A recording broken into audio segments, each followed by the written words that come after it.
And now the chair for this session, honorable speakers, members of parliament, and dear colleagues and friends. It is an honor for me to address this August Assembly for the first time in my capacity as the Speaker of the National Assembly of the United Republic of Tanzania. Spika wa Bunge la Jamhuri ya Muungano wa Tanzania, Dr. Tulia Ackson amelihutubia Bunge la Umoja wa Mabunge Duniani hii leo Machi 22 katika kituo cha mikutano cha kimataifa cha Bali. Spika amewasili Bali nchini Indonesia siku ya jana Machi 21 ambapo alipokelewa na balozi wa Tanzania nchini Malaysia Dr. Ramadhani Dau katika uwanja wa ndege wa kimataifa wa Ngurah. Wakati huo huo, Spika alihudhuria kikao cha kwanza cha mkutano wa 144 wa Umoja wa Mabunge Duniani na kusikiliza mawasilisho ya maspika washiriki juu ya dhima inayohusu uhamasishaji wa mabunge katika kukabiliana na mabadiliko ya tabia ya nchi. For this session, honorable speakers, members of parliament, and dear colleagues and friends.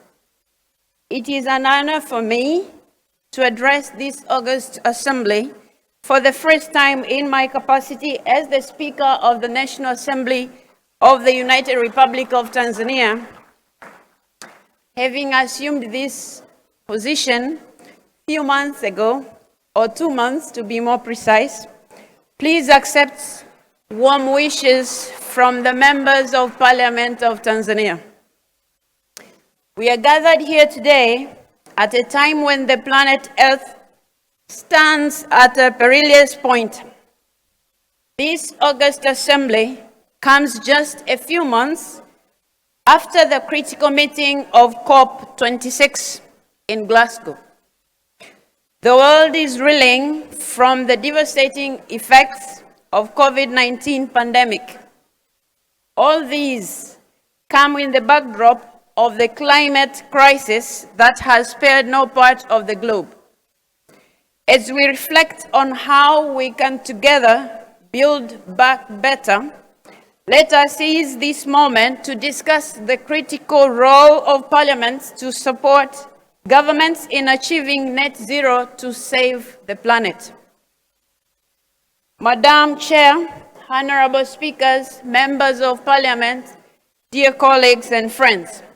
7 years ago, in the landmark Paris Agreement, countries made commitments to address the vagaries of climate change through various measures: adaptation, mitigation, loss and damage, financing, and developing nationally determined contributions.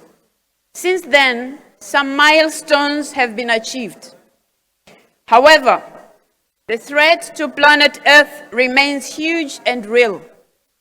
As fast as the click of the clock, we have witnessed the surging of the consequences of the climate crisis: severe floods, prolonged droughts, sea level rise, declining crop yield, food insecurity, all of which have adversely affected human lives. It was against this backdrop that COP26 was held in Glasgow. Given the importance of that meeting, the United Republic of Tanzania was represented at the highest level by Her Excellency, the President, Madam Samia Suluhu Hassan. The President shared Tanzania's efforts in addressing climate crisis and reaffirmed our country's commitment to attain net zero. Speaking to the urgency of the matter, President Samia Suluhu Hassan called on other world leaders to take action without any further delay.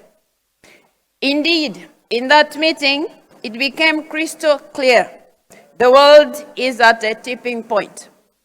Our failure to act timely means failure to preserve planet Earth for our generations, but also future generations. Madam Chair, honorable speakers, members of parliament, and colleagues. One of the areas that are still lagging behind to attain our set objectives is climate financing. At this point in time, parliaments have to take their rightful position, particularly in achieving net zero. Priority has to be given to support enactment of budgets that aim at curbing greenhouse gas emissions. In my own native country of Tanzania, the parliament has undertaken an historic position in approving the construction of a huge hydropower dam to meet the country's energy needs sustainably. It has also approved budgets for the development of a rapid transport system and construction of a standard gauge railway, all of which will further enhance the country's commitment to using clean energy to reach the long-term objective of attaining net zero. There is no doubt that national parliaments have a huge role to play in their own countries in combating climate change. Additionally, international partnership will be absolutely critical. To fully address the climate crisis of our time, we need to bring disjointed efforts together and forge new partnerships. In our unity, parliaments should support governments to fulfill their targets and goals of the 2030 agenda to combat climate change and its impact. In particular, we have to urge in one voice developed countries to keep their promise of providing $100 billion per year for climate action by 2023, a goal that could not be fulfilled by 2020. Madam Chair, honorable speakers, dear friends, at this juncture, I would like to call on all parliaments to fully exercise our oversight role in ensuring that our governments meet their commitment of addressing climate change by providing sustainable solutions. Getting to net zero can be done. Our father of the nation, Julius Nyerere, affectionately called Mwalimu, a Swahili word for teacher, always inspired us with the words, "It can be done, play your part." I am happy to be his voice today to motivate this August Assembly by saying, "It can be done, let us play our part." I thank you for your attention.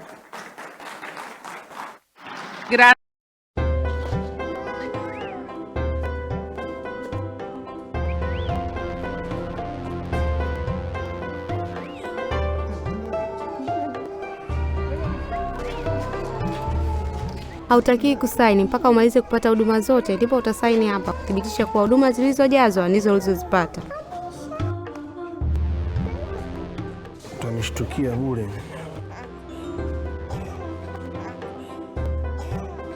Na hili ya nusu shari kuliko shari kamili. Mwanachama, usisaini fomu za matibabu kabla ya kupata huduma. Usiazime au kutumia kadi ya mtu mwingine ni kosa kisheria.